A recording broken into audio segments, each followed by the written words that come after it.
নমস্কাৰ। আসলতে কিছু সময় আগতে মই ভিডিঅ' এটা প্ৰস্তুত কৰিম বুলি ভাবিছিলোঁ, কাৰণ যোৱাকালি মই অলৰেডি কৈছিলোঁ, মানুহখিনিক কথা দিছিলোঁ যে মই কেইটামান কথা ক'ম, যিখিনি কথা সচৰাচৰ কোনেও কোৱা নাছিলে মই ক'ম বুলি ভাবি আছিলোঁ। কাৰণ মানুহে বা ৰাইজে বা নিউজ চেনেলৰ মাধ্যমত অকল দুই এজন মানুহকে কিন্তু জগৰীয়া কৰি আছে। এজন হ'ল শ্যামকানু মহন্ত আৰু এজন হ'ল জুবিনদাৰ মেনেজাৰ সিদ্ধাৰ্থ শৰ্মা। সেইকাৰণে মই কিছুমান কথা ক'ম বুলি ভাবিছিলোঁ। আচলতে অকল সেই দুজনে নহয়, যোনে আজি জুবিন গাৰ্গক শ্ল' পয়জন দিয়াৰ নিচিনাকৈ আজি মাৰি পেলালে। তাৰ ভিতৰত মই এজনৰ নাম ল'ম, সদায় ল'ম। সেইজন হ'ল শেখৰজ্যোতি গোস্বামী, যিজনে ড্ৰাম বজায় ষ্টেজত। আৰু মই কেপশ্যনত কিবা এটা লিখিছোঁ, আপোনালোকে চাগে দেখিছে যে জুবিন গাৰ্গ আৰু জুবিন গাৰ্গৰ সত্তাক বহুতে কিনা বেচা কৰিছে। কথাটো কোৱাৰ কাৰণ এটাই, আজি শ্যামকানু মহন্ত তেওঁ কালচাৰ বেপাৰী।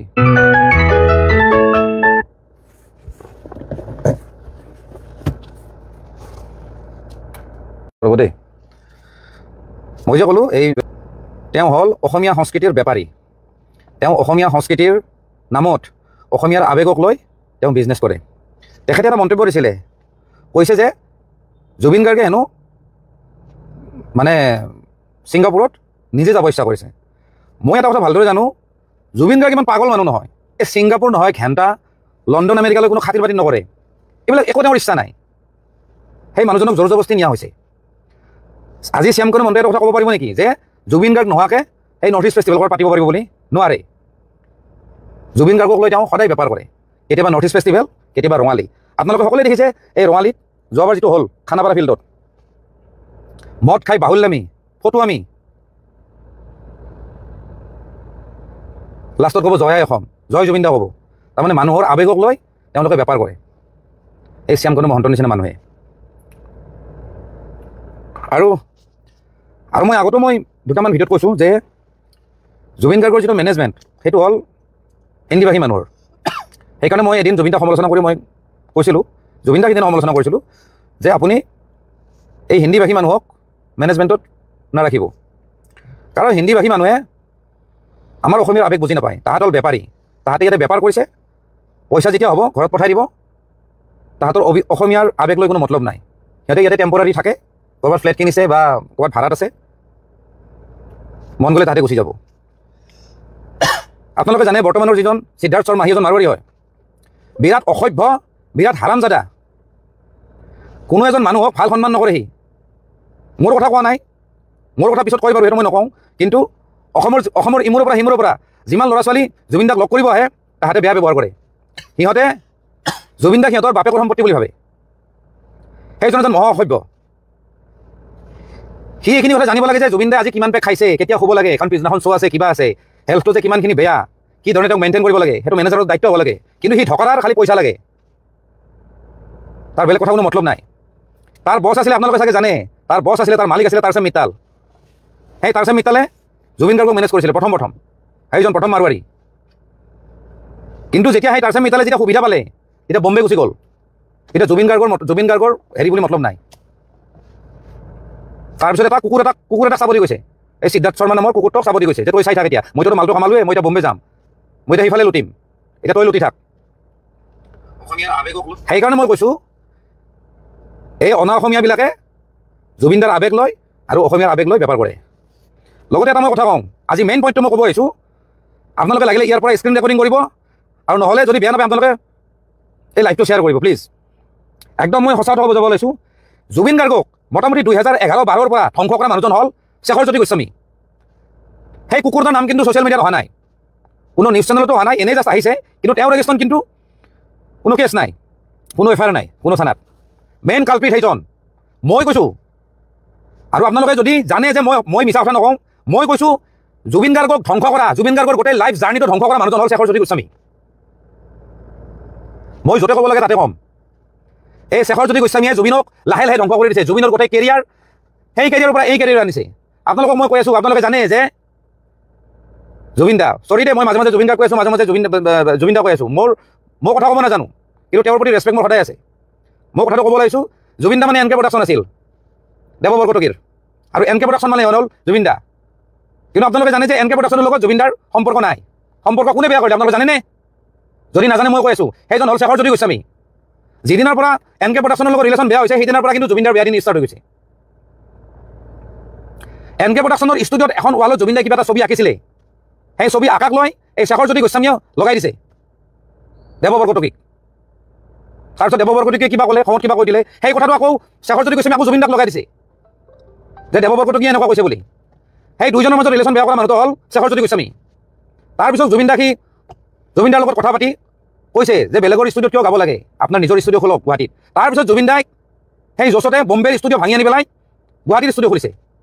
কিন্তু এইবিলাক কথা বেছিভাগ মিউজিক ইণ্ডাষ্ট্ৰীৰ মানুহে জানে, কিন্তু নকয়, কাৰণ চব মানুহ স্বাৰ্থপৰ। কালি হয়তো কেতিয়াবা শেখৰৰ লগত কাম কৰিব, আৰু যদি শেখৰৰ এগেইনষ্টত যদি কথা পাতে, শেখৰে উল্টাকে মেনিপুলেট কৰি পেলাই জুবিনদাক বেলেগকৈ কথা শুনাব, জুবিনদাই বেলেগ বুজিব। য'ত মোৰ ক্ষেত্ৰত তেনেকুৱা বহুতবাৰ হৈছে, মই কিবা এটা ভালৰ কাৰণে কথা কওঁ, সেইটো বস্তু বেলেগ উল্টাকে জুবিনদাক কাণ ভৰাই দিয়ে। আজি বম্বে ষ্টুডিঅ' ভাঙাৰ কাৰণটো হ'ল, বম্বে ষ্টুডিঅ' শেষ হোৱাৰ কাৰণটো হ'ল শেখৰজ্যোতি গোস্বামী। সি কিন্তু ছোৱাৰৰ বাচ্চাটো এতিয়াও কিন্তু ঘূৰি আছে, এতিয়াও জুবিনদাৰ ডেড বডিৰ লগত ঘূৰি আছে। আৰু সেইটো কথা বিৰাট দুখৰ কথা। সেই কথাটো কিন্তু জুবিনদাৰ পত্নী গৰিমা বৌয়ে কিন্তু সেইখিনি কথা ৰিয়েলাইজ নকৰিলে। আমি কিন্তু বহুবাৰ চেষ্টা কৰিছিলোঁ যে এইবিলাক মানুহ বেয়া, কিন্তু এইবিলাক মানুহে জুবিনদাক এদিন ধ্বংস কৰি দিব। তাৰপিছত আহোঁ, সেই শেখৰজ্যোতি গোস্বামীয়ে জুবিনদাৰ প্ৰথম গাড়ীখন ভাঙিছে। সেইখন আছিলে টয়টা হিয়েছ, প্ৰথম গাড়ী নহয় মানে এখন গাড়ী আৰু ভাঙিছে। খুব ভাল গাড়ী আছিলে, এখন ফৰেন কাৰ এখন আছিলে টয়টা কোম্পানীৰ, সেইখন ইণ্ডিয়াত নাছিল, ইণ্ডিয়াত খুব কমেই আছিলে, এখন মিনি বাছৰ নিচিনা। সেই গাড়ীখন ভাঙিছে শেখৰজ্যোতি গোস্বামীয়ে, তাৰমানে চেৰা পাগল, মানে চাপৰি টাইপ। কিন্তু আকৌ পিছ মুহূৰ্ততে জুবিনদাৰ তেল মাৰি মাৰি আকৌ জুবিনদাৰে মৰমৰ হৈ যায়। সেই গাড়ীখন ভাঙিছে শেখৰজ্যোতি গোস্বামীয়ে। সেই গাড়ীখন বনাই আনিছিলোঁ, মই নিজে আছিলোঁ, নগাঁৱত বনাই আনিছিলোঁ PVCৰ পৰা। সেইখনো সিয়ে ভাঙিছে। এনেকুৱা কোফা, এনেকুৱা জানুৱাৰৰ বাচ্চা হয় সি। তাৰপিছত জুবিনদাই গাড়ীখন কিনিছিলে, চবে জানে, পাজৰৰ গাড়ীখন মই নিজে চলাই লৈ আহিছিলোঁ।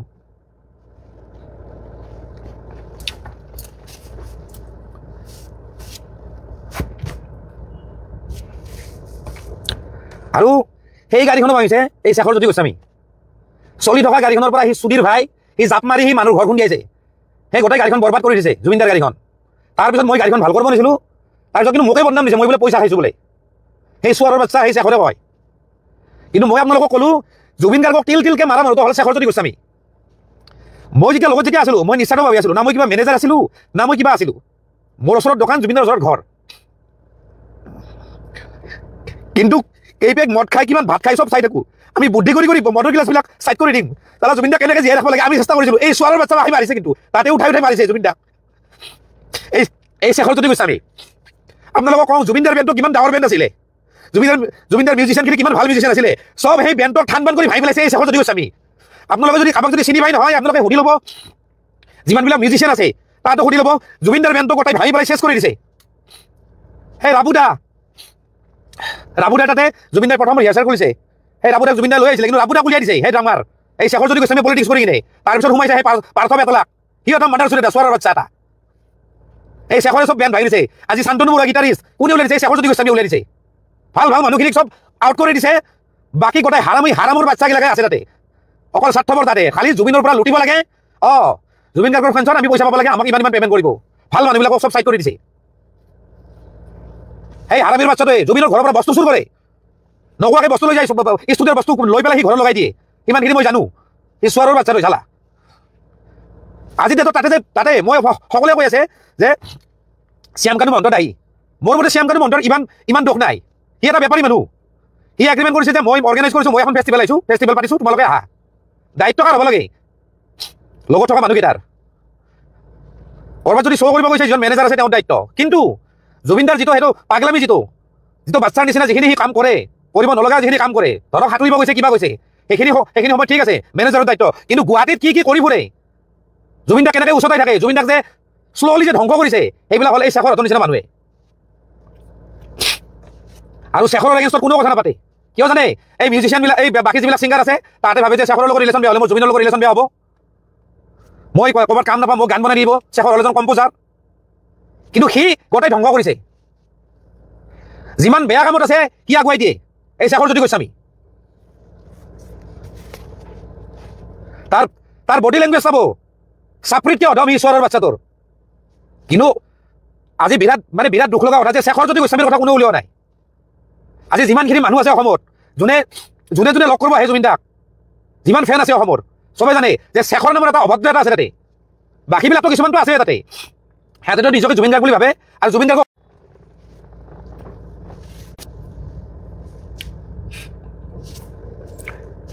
আৰু মই আজি যিখিনি কথা কৈছোঁ শেখৰজ্যোতি গোস্বামীৰ ওপৰত, আপোনালোকৰ যদি বিশ্বাস হোৱা নাই নহয়, আপোনালোকে কাৰোবাক যদি চিনি নহয় মিউজিক ইণ্ডাষ্ট্ৰীৰ কাৰোবাক যদি চিনি পায় আপোনালোকে সুধি ল'ব মই যদি মিছা কথা কৈছোঁ। আজি বম্বেৰ কেৰিয়াৰ জুবিন দাই কয় যে মই অসমক ভাল পাওঁ, মই ইয়াতে গানৰ কাম কৰিছোঁ, সেইটো নহয় আচল কথা, এইটো নহয়। জুবিন দাই কৈ দিয়ে কথাটো, কিন্তু জুবিন দাক ফুচলাই লৈ আহিছে বম্বেৰ পৰা।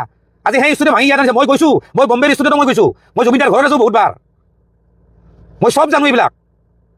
কিন্তু ক'লে বেয়া, যদি সেইখিনি সময়ত যদি মাত মাতো নহয়, শেখৰে তেল মাৰি কথাবিলাক কৈ পেলাই জুবিন দাক মাইনাছ কৰি দিয়ে, বৰ ইটো এনেকুৱা কৈছে সেনেকুৱা কৈছে বুলি। কিন্তু আমাৰ একো স্বাৰ্থ নাই, না মই কিবা না মই কিবা মিউজিচিয়ান হয়, না মই কিবা কালচাৰেল লাইনৰ মানুহ হয়।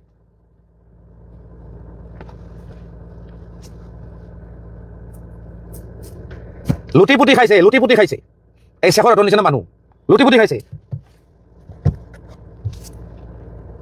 ঠিক আছে, জুবিনদাৰ যিহেতু মাজে মাজে মাইনৰ এটা হৈ থাকে, সিহঁতে জানে যে পানীত নামিব লাগে, কিবা এইবিলাক কৰিব নালাগে, তাতে জানে। আজি মই যদি তাত যদি থাকিল হয় নহয়, এইটো কিন্তু হ'ব নিদিলোঁ হয়। আমি বুদ্ধি কৰি তাক খুৱাই দিম, ফাং ফুং কৰি খুৱাই দিম, কেতিয়াবা খাই থাকিলে ফাং ফুং কৰি গিলাচটো নোহোৱা কৰি দিম, পাহৰি যায়, কথাত জালত পাহৰি যায়, আমি নোহোৱা কৰি দিম। আমি জানো যে তাক খুৱাব লাগিব, কালি শ্ব' আছে। মই আগত বহুত মই ভিডিঅ'টো কৈছোঁ, মই জুবিন দাকে সমালোচনা কৰি কৈছোঁ যে জুবিন দাই যদি ভালকৈ যদি শুৱে নহয় তেতিয়াহ'লে শ্ব'বিলাক ভাল হয়। যিহেতু যোৱাকালি শ্ব' আছিলে তাতে, তেতিয়াহ'লে আগদিনা বা দিনটো কেনেকৈ জুবিন দাক খুৱাব লাগে, ৰাখিব লাগে, কেনেকৈ বডিটো ৰেষ্ট দিব লাগে। নহ'লে কি হ'ব, যদি নিচা লাগি থাকে, যদি নুশুৱে, শ্ব'টো অভিয়াছলি বেয়া হ'ব। জানে, আপোনালোকে জানে জুবিন দাই কি কৰিব মঞ্চত, না ভালদৰে নোটত গাব পাৰিব গান, নে সুৰত গাব পাৰিব, কি কৰিব পাৰিব, নোৱাৰে। লগত থকা মানুহখিনিৰ দায়িত্ব যে এতিয়া দাদা খুৱাই দিম, দাদা ভাতকেইটা খুৱাই দিম। হিচাপ নাই জীৱনটোত কিমান বছৰ খুৱাইছোঁ ভাতকেইটা, আমি ভাতকেইটা খোৱাকৈ আমি ৰখি থাকোঁ, তাক বুদ্ধি কৰি আমি খুৱাই দিম ভাত খাৰগুলিত। কিন্তু এই হাৰামীৰ বাচ্চাবিলাকে, এই শেখৰ হতৰ নিচিনা হাৰামীৰ বাচ্চাবিলাকে জুবিন গাৰ্গক আজি মাৰিছে। ডাইৰেক্ট মাৰা নাই, গলত টিপি মাৰা মই কথা কোৱা নাই, কিন্তু লাহে লাহে তাতে চেছ কৰিছে। কিন্তু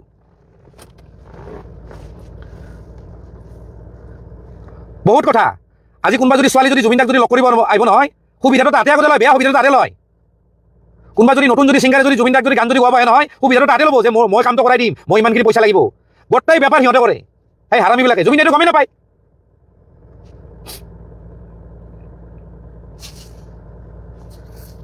আৰু এইখিনিতে এটা মই কথা কওঁ দেই, মই অলপ আগতে মই ভিডিঅ' এটা বনাব খুজিছিলোঁ, মই নোৱাৰোঁ, কাৰণ মোৰ মন চন বেয়া হৈ গ'ল, মই নোৱাৰিলোঁ, মই কথা ক'ব নোৱাৰিলোঁ, মই ভিডিঅ'টো কাটি দিলোঁ। সেইকাৰণে ভাবিলোঁ অকণমান লাইভত আহি অকণ কমেণ্ট চমেণ্ট পঢ়ি মোৰ অকণ মাইণ্ডটো ৰিফ্ৰেছ হৈ যাব, মাইণ্ডটো অকণ মই ডাইভাৰ্ট হ'ব, সেইকাৰণে মই লাইভত আহিছোঁ প্ৰথম কথা। আৰু সকলোৱে কৈছে যে আপুনি ইনফ্লুৱেঞ্চাৰ ঘণ্টা, মই ভালৰ কোনো ইনফ্লুৱেঞ্চাৰ নহয়, মই এইবিলাক ভিডিঅ' বনোৱা কাম নহয়, মই কিবা মনত কিবা এটা কথা আহে মই কৈ দিম। কিন্তু কথাটো হ'ল এইখিনিতে কওঁ, এই যে এই ইনফ্লুৱেঞ্চাৰবিলাকে আছে, খালি ভিডিঅ' বনাই আছে, খালি ভিডিঅ' জুবিন দাৰ নামত, তাৰমানে কি তাতো কণ্টেণ্ট লাগে, খালি ধৰক তাতে কণ্টেণ্ট বিচাৰিব নাছিলে ইমান দিনে কিন্তু কোৱা নাছিল যে জুবিন দা এইটো হোৱাটো বিচাৰোঁ, জুবিন দা কেনেকৈ ৰাখাটো বিচাৰোঁ। মোক কিন্তু বেয়া পাব পাৰে, মই কিন্তু সদায় কৈ আহিছোঁ, কিন্তু কোনেও কিন্তু মাত নামাতে। আমি জানো এনেকুৱা পৰিস্থিতি এটা আহিব বুলি। মোক কালি এটা নিউজ চেনেলৰ এংকৰে যদি মোক ফোন কৰিছে, আপুনি যিখিনি কথা কৈ আছিল সেইখিনি হ'ল, তেওঁৰ লগত থকা মানুহে আজি জুবিন গাৰ্গক ধ্বংস কৰিলে।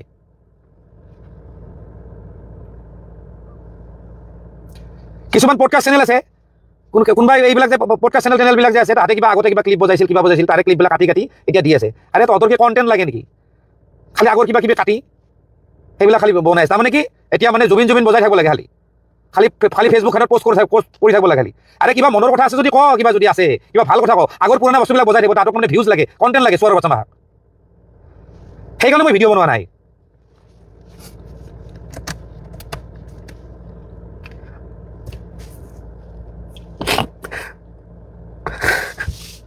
চালা মোৰ এটাই দুখ লাগিছে, তাৰ লগত মোৰ ভুল বুজাবুজি হৈ মোৰ এছেজ হৈ গ'ল। মই ভাবিছিলোঁ যে মই তাক লগ কৰিম, মই মৰাৰ আগদিনা মানে পৰহি ৰাতি মই মদ খাই আছিলোঁ, মোৰ বন্ধু এজনৰ লগত ঠিক হৈ আছিল, কিন্তু ইমিডিয়েটলি কিন্তু দুটা কিন্তু লগ হ'ব, এক জেগাত কিন্তু লগ হ'ব, আমি জানো। মই যেন ভাবিছিলোঁ এটা মেছেজ দিম নেকি, কিন্তু সেইখিনি সময়তে ৰাতি ঘটনাটো হৈছে। সেইকাৰণে মোৰ সেইকাৰণে বেছি দুখ লাগিছে চবতকৈ, কাৰণ সি মোক বুজি নাপালে। মই ভাবিছিলোঁ মই নাযাওঁ ওচৰত, মোৰো এটা ইগ', কাৰণ যিহেতু তাৰ লগত মই ইমানখিনি সময় দিছোঁ, মোক বুজি পাব লাগিছিল। ঠিক আছে, সি নাপালে, সি বেলেগৰ প্ৰৰোচনাত পৰি মোক বুজি নাপালে, সেইখিনি মই বাদ দিছোঁ। মই কিন্তু ভাবিছিলোঁ যে মই পাম, এদিন লগ পাম, ভালকৈ আমি কথা পাতিম, গোটেইখিনি বস্তু চিজিল কৰি ল'ম। কিন্তু সেইখিনি মোৰে দুৰ্ভাগ্য, মই এইটো কিবা পাপ কৰিছিলোঁ, মই এইখিনি মিলাব নোৱাৰিলোঁ, নহ'ল আৰু সেইখিনি ভগৱানে সেইখিনি সুবিধা নিদিলে। কিন্তু এইখিনিতে মই এটা কথা কওঁ, ইয়াতে মোৰ লগত ভাইটি এটা আছে বৰপেটাৰ, অসমত নিউজ চেনেলবিলাকত খবৰ অহা নাছিল, কিন্তু তাৰে আমি 1.5 ঘণ্টা 2 ঘণ্টা আগতে আমি খবৰ পাওঁ। যে জুবিন গাৰ্গ ঢুকাইছে, হয়নে নহয়? হয়নে নহয় দেৱা? হয়নে নহয়? এই দেৱাৰ লগত আছে, এতিয়াতো আৰু কাকো ভয় চয় কৰি লাভ নাই। এই দেৱা আছে, দেৱা ওজা বৰপেটাৰ, ই মোক 1.5 ঘণ্টা 2 ঘণ্টা আগতে ফোন কৰি গৈছে যে জুবিন দাৰ এনেকুৱা হৈছে। অসমৰ নিউজ চেনেলে কিয় বজং নাছিল? কোনেও কিয় গম নাপায়? কোনো এজন আৰ্টিষ্টে গম নাপালে নেকি যে জুবিন দা যে ইমান আগতে যে ঢুকাইছে যে? মইতো ভয়তো মই কাকো কোৱা নাই, কিবা এটা ফেচবুকত লিখি দি মোৰ কিবা এটা জট লাগি যাব, কাৰণ সঁচা না মিছা মোৰ প্ৰুফ নাই। তাৰপিছত মই বেলেগ মানুহক ফোন কৰিছোঁ, যাকে তাকে ফোন কৰিছোঁ, যিবিলাক মানুহক মই ক'ব গ'লে মই ফোনে কৰিব নালাগে। মই ভিগু কাশ্যপক ফোন কৰিছোঁ কালি, বোলে তই ইমিডিয়েট একবাৰ জুবিন দাক একবাৰ ৰেকৰ্ড আছে, একবাৰ খবৰটো লচোন। তেতিয়ালৈ না নিউজ বাজিছে না কি বাজিছে। সিদ্ধাৰ্থক বোলে ফোন কৰিছে, শেখৰক ফোন কৰিছে, ফোনটো উঠোৱা নাই। তাৰপিছত শ্যামকানু মহন্তক ফোন কৰিছে, তাৰপিছত শ্যামকানু মহন্তই ফোনটো উঠাই লগে লগে কাটিছে, ৰ'বা কিবা ফোন কৰি আছোঁ বুলি কৈছে। তেতিয়া মোক ভিগুৱে কৈছে যে কিবা এটা হৈছে দেই, কিন্তু আমি 1.5 ঘণ্টা আগতে 2 ঘণ্টা আগতে আমি কিয় গম পাওঁ? ইমান সময় কিয় নিউজত কিয় বজা নাছিল? তাৰমানে ইয়াতে প্লেনিং কৰি আছিল যে এনেকৈ ক'ব সেনেকৈ ক'ব। কথাখিনি সজাই পৰাই কোৱাৰ কাৰণে সিহঁতে 2 ঘণ্টা 3 ঘণ্টা টাইম লৈছে। আমি কেনেকৈ গম পাওঁ? তাৰপিছত কেতিয়াবা পেৰাগ্লাইডিং কৰা বুলি কয়, কেতিয়াবা কিবা কৰে, কোনে কি কয় ঠিক নাই। তাৰমানে চব মিছা। মই কোৱা নাই যে জুবিন গাৰ্গক তাতে কোনোবাই ইচ্ছা কৰি মাৰিছে, ইচ্ছা কৰি মাৰা নাই, কিন্তু বাকী লগত যিমান মানুহ আছিল গোটেইবিলাক কেয়াৰলেছ। তাতে জুবিন গাৰ্গ বোলা বস্তুটোৰ মূল্য বুজি নাপালে ধৰাতে। সিহঁতৰ লাভ আৰু বাহিৰ কাৰণে জুবিন দা আজি নাই, আৰু সেই ভুলখিনি সিহঁতে জানে। সেইকাৰণে সিহঁতে খবৰটো দিওঁতে, অসমত খবৰটো দিওঁতে 2-3 ঘণ্টা লগাইছে। মোৰ হিচাপত 2-3 ঘণ্টা, বাকীটো কিমান ঘণ্টা মই চিয়ৰ নহয়, কাৰণ মই 2 ঘণ্টা আগতে মই গম পাইছোঁ। মই অজয় ফুকনক ফোন কৰিছোঁ, হয়নে নহয় দীপেন? হয়নে? তই মই ফোন কৰিছোঁ নে নাই কালি? মই ইয়াক ফোন কৰিছোঁ, মই দীপেনক ফোন কৰি সুধিছোঁ যে এনেকুৱা তই খবৰটো মই জুবিন দাৰ লগত কথা পাতোঁ। ই হাঁহিছে, তই কি ফাল্টু কথা কৈ আছা? তোৰ কথা কৈ জুবিন দাক ফোন কৰিব এনেকৈ কৈছে। বোলো নহয়, মই জুবিন দাক বিচাৰিছোঁ, তই একবাৰ ফোন কৰচোন। তাৰপিছত ই জয়ন্ত কাকতিক ফোন কৰিছে, অজয় ফুকনক ফোন কৰিছে, বাবু বৰুৱাক ফোন কৰিছে, ছিংগাৰ বাবু বৰুৱা। চবেই গমেই নাপায়, কোনেও গম নাপায়। তাৰমানে কি? তাৰমানে খবৰটো বহুত দেৰিকৈ দিয়া হৈছে। অসমত বনাই কিনে দিয়া হৈছে, আমুকে আমুক বুলি ক'ম, আমি আমুক বুলি ক'ম। তাতে মিটিং কৰা হৈছে, তাতে একদম পুৰা স্ক্ৰিপ্ট বনাই লোৱা হৈছে যে এনেকৈ কোৱা হ'ব। হা, আমি কেনেকৈ গম পাওঁ? খবৰটো আমি বেলেগকৈ পাইছোঁ বাৰু, ন' ডাউট। মোকতো কৈছিলে যে ছুইচাইড কৰিছে জুবিন গাৰ্গে, মই 2 ঘণ্টা আগত সেনেকৈ বুলি পাইছোঁ। মানে কেনেকৈ খবৰ আহিছে হিচাপ নাই। মই তেতিয়া যোনে কৈছিলে, মই কৈছোঁ যে তেওঁ ছুইচাইড কৰা মানুহ নহয়। কৈছিলে যে পানীত কৰিছে, জাপ দিছে, জাপ দি মানুহজনে এনেকুৱা হৈছে, আৰু কৈছে যে আধা ঘণ্টা নাই। সেইটো এটা বিৰাট ডাঙৰ প্ৰশ্ন কিন্তু। আৰু মই বেলেগ এটা চ'ৰ্চৰ পৰা গম পাইছোঁ যে জুবিন গাৰ্গক আধা ঘণ্টা ধৰি বিচাৰি পোৱা নাছিল। সেইটো কথা কিন্তু কোনো নিউজত বজা নাই কিন্তু এতিয়ালৈকে। জুবিন গাৰ্গক আধা ঘণ্টা ধৰি বিচাৰিবলৈ পোৱা নাছিল, সেইটো আমি 2 ঘণ্টা আগত গম পাইছিলোঁ। সেইকাৰণে ক'লো নহয়, এই মানুহবিলাক চব মিলি ভগত আছে, গোটেইবিলাকক একদম জেৰা কৰিব লাগে। যিমান মানুহ আছে তাতে শেখৰ জ্যোতি গোস্বামী হওক, শ্যামকানু মহন্ত হওক, আৰু তাতে সেই নৰ্থ ইষ্ট ফেষ্টিভেলত তাতে যিখিনি অসমীয়া যিখিনি সমাজ আছে, যিখন ছ'চাইটি আছে, প্ৰত্যেকটা মানুহ বেলেগ বেলেগকৈ জেৰা কৰিব লাগে, বেলেগ বেলেগ ৰুমত। তেতিয়া চব কথা ওলাই যাব। প্ৰি প্লেনিং বুলি মই নকওঁ, কিন্তু লগত থকা মানুহবিলাকৰ ভুলৰ কাৰণে সেই ঘটনাটো হৈছে। আজি যেনেকৈ এই শ্যামকানু মহন্ত নিচিনা এইবিলাক যে মানুহ যে সিদ্ধাৰ্থ, এইবিলাক শেখৰ জ্যোতি গোস্বামী, এইবিলাকৰ লগত যেনেকৈ হেৰিত গৈছে, কি কয় এইটো, ছিংগাপুৰ গৈছে। মই বহুত জেগাত গৈছোঁ জুবিন দাৰ লগত, কলকাতাত গৈছোঁ 2-3 বাৰ, বম্বেত গৈছোঁ, ক'ৰবাত গৈছোঁ। ছিংগাপুৰত যেনেকৈ ৰাতি যেনেকৈ গান গাইছে, সেনেকৈ জুবিন দাই কলকাতাতো গান গাইছে। তেওঁ যিহেতু গানৰ পাগল মানুহ, যদি কোনোবাই যদি ডাঙৰ ছিংগাৰ যদি গাই আছে বা কোনোবাই যদি বাৰত গাই আছে, তেওঁ গান গাব যায়। কলকাতাৰ 5 ষ্টাৰ হোটেলখনত তেনেকৈ গান গাইছিলে, মই নিজে আছোঁ লগত। কিন্তু আমি জানো যে গান গাওঁ, তাৰপিছত আমি খুৱাব লাগিব, তাক খুৱাব লাগিব, ভাতকেইটা জোৰ জবস্তি বুদ্ধি কৰি হ'লেও খাওঁ। আমি লাগিলে আমি নোখোৱা হওঁ, হাঁহি ধেমালি কৰোঁ। তেওঁ যেনেকৈ কমফৰ্টেবল পায়, তেওঁৰ যাতে কথাবিলাক ইগত নালাগে, সেনেকৈ কথাখিনি কৈ কিনে আমি ভাতকেইটা খুৱাই কিনে শুৱাই থৈ দিম। নজগামি আমি, পুৰা টোপনি মাৰ, পুৰা চাৰ্জ ল, আমি সেনেকৈ থাকোঁ। কিন্তু এইকেইটাই যিকেইটা ছিংগাপুৰত আছিল, তাতে যিহেতু গধূলি শ্ব' আছে, তাতে ফুৰাব কিয় আনিছে? তাতে মানুহটো খুৱাব দিব লাগে, জানিয়ে তাতে যে মানুহটো দুৰ্বল, এনে বডিটোত একো নাই, তাৰ তাতো কেই কেজিনো আছে, জানিবই লাগে। সি মানুহটো এনেই মানুহটোৰ ষ্টেমিনা কম, গলটোৰ ষ্টেমিনা আছে, বডিটোৰ ষ্টেমিনা কমটো, যে সেই মানুহটোক কেনেকৈ ৰক্ষণাবেক্ষণ দিব লাগে, কেনেকৈ চাই থাকিব লাগে, সেইখিনি দায়িত্ব তাহাঁতৰ আছিল।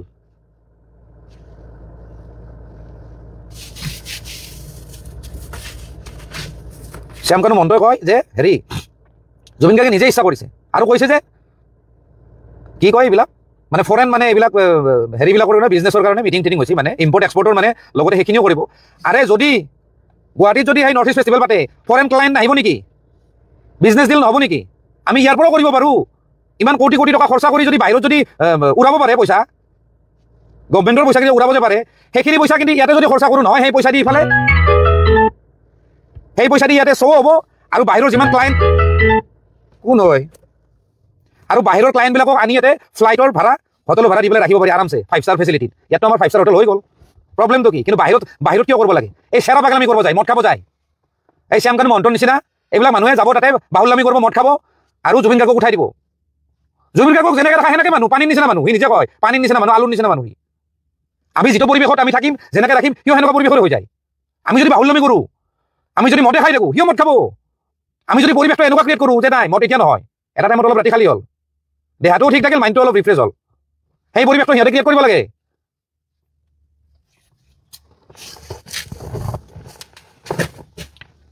এই শেখৰ বোলাটো আকৌ কৈছোঁ এই শেখৰ বোলাটোৱে গোটেই ধ্বংস কৰিছে 2011 পৰা আমি যে জানো এটা কথা আপোনালোকে গম পায়নে যে নেশ্যনেল লেভেলত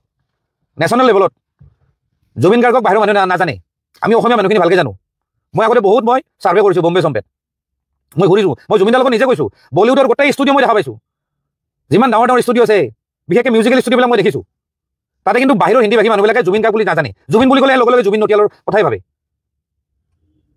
কিন্তু তাৰ আগতে যে এই যাত্ৰাটো যে মানে ধ্বংস যে হৈছে যে জুবিনদাৰ যে মিউজিকেল জাৰ্ণি বা কালচাৰ জাৰ্ণিটো যে যিটো নেশ্যনেল লেভেলৰ যে আমাৰ যে অকল ষ্টেট লেভেল হৈ গ'ল যে সেইবিলাকৰ কিন্তু দায়ী হ'ল এই শেখৰজ্যোতি গোস্বামী আৰু এইটোৰ প্ৰমাণ মই লাগিলে মই আৰু দিম আৰু বহুত মানুহ আছে আৰু মই জানো যিখিনি মিউজিক কৰা মানুহ মই কথাখিনি কিমান দূৰ সঁচা কৈছোঁ কিমান দূৰ মিছা কৈছোঁ তেওঁলোকে গম পাব গোটেই পলিটিক্সটো ধ্বংস কৰি দিছে মানে পলিটিক্স কৰি পেলাই গোটেই বেণ্ডটো ধ্বংস কৰি দিছে আৰু জুবিন দাক তাৰমানে সেই জুবিন গাৰ্গক যিটো জুবিন গাৰ্গ যিটো মানে এয়াৰপৰ্টত অহাৰ লগে লগে মানুহে হাজাৰ লাখ মানুহ ৰখি আছিল সেই জুবিন গাৰ্গক আজিও জুবিন গাৰ্গ বনাই দিছে এই শেখৰজ্যোতি গোস্বামীয়ে আপোনালোকে গম পাব কোন শেখৰজ্যোতি গোস্বামী ফটোখন দেখা পাব কিয় আছে তাতে সেইকাৰণে কৈছোঁ জুবিন গাৰ্গক আজি হত্যা কৰা হোৱা নাই জুবিন গাৰ্গক গ্ৰেজুৱেলি হত্যা কৰা হৈছে লাহে লাহে কিন্তু এই কথাবিলাক আমি গৰিমা বৌহঁতৰ কাণত আমি মানে কাণ চুৱাব চেষ্টা কৰিছিলোঁ কিন্তু নাই তেওঁলোকেও বুজি নাপায় তেওঁলোকো মানে বুজি নাপাওঁ কিবা পটককৈ তেওঁলোকে মানে কেচ নকৰে কথাবিলাক তেওঁলোকে কিবা বেলেগ ধৰণে লৈ লয় তেওঁলোকে ভাবে আমি বেয়াৰ কাৰণে কৈছোঁ নেকি আৰু বেয়া অভিয়াছলি পাব কাৰণ মোৰ তেনেকুৱা বেলেগ কাম নাছিলে জুবিন দাৰ লগত লগ হওঁ মদ খাওঁ কিন্তু সেইবিলাক আমি বেছিকৈ খোৱা নাছিলোঁ লিমিটত খাইছিলোঁ বন্ধুৰ নিচিনা সৰু কাৰণ অভিয়াছলি মোৰ যিটো কাম নাই মই যিটো কালচাৰ লাইনৰ মানুহ নহয় মইতো আমি ফ্ৰেণ্ডৰ নিচিনা খামেই আৰু তো সেই বস্তুটো বৌহঁতে ভাবে যে ইয়াৰ লগত লগ হ'লেনো কি হ'ব আজি মই এই ভিডিঅ'টোৰ যোগেদি কওঁ জুবিন দাৰ পৰা আঁতৰি অহাৰ মেইন কাৰণটো হ'ল মই গৰিমা বৌয়ে ফোন কৰিছিলে যে এইটো তুমি অকণমান আঁতৰি দিয়া যেতিয়া ঘনীয়েকজনী যেতিয়া ক'ব নহয় তেতিয়া বোলো বহুত ঠিক আছে হ'ব একো নাই আৰু সেই কথাটো কিন্তু মই জুবিন দাক আজিলৈকে কিন্তু মই নক'লোঁ কাৰণ তেওঁতো গিৰেক ঘনীয়েকৰ মামলা সেইটো বস্তু কৈ পেলাই মই ৰিলেশ্যন কিয় বেয়া কৰিম কিন্তু আজি মই কৈছোঁ ফাৰ্ষ্ট টাইম ছ'চিয়েল মিডিয়াত কৈছোঁ যে বৌয়ে মোক ফোন কৰিছিলে সেইকাৰণে মই আঁতৰি আহিছোঁ কিন্তু দুখ লাগে এটা কথা হয়তো আমি যদি থাকিলোঁ হয় হয়তো জুবিন দাক আৰু 20-30 বছৰ ৰাখিব পাৰিলোঁ হয় বেয়া লাগে এটা মানে তেওঁৰ গলটো এতিয়াও ঠিক আছিলে তেওঁ গাব পৰা এতিয়াও অৱস্থা নাছিলে আৰু বহু বছৰ তেওঁ গাব পাৰিলে হয় একদম বোলে বুঢ়া হৈ মৰি গৈছে তেতিয়াহ'লে বেলেগ কথা তেতিয়াহ'লে ইমান দুখ নালাগে কিন্তু তেওঁ আৰু বহুত দীঘল হয় আৰু সেইকাৰণে বেয়া লাগিছে এনিৱে মই এতিয়া ৰাখোঁ আৰু লাইভটো খতম কৰি বেয়া নাপাব মই মানে সিমান কোৱাৰ মানে মোৰ শক্তি নাই মেইন কথা আৰু কিবা এটা ক'লে মোৰ বস্তুটো মই অকণ বেছি ইম'চনেল হৈ যাওঁ গতিকে আজিলৈ এৰিছোঁ আৰু ধন্যবাদ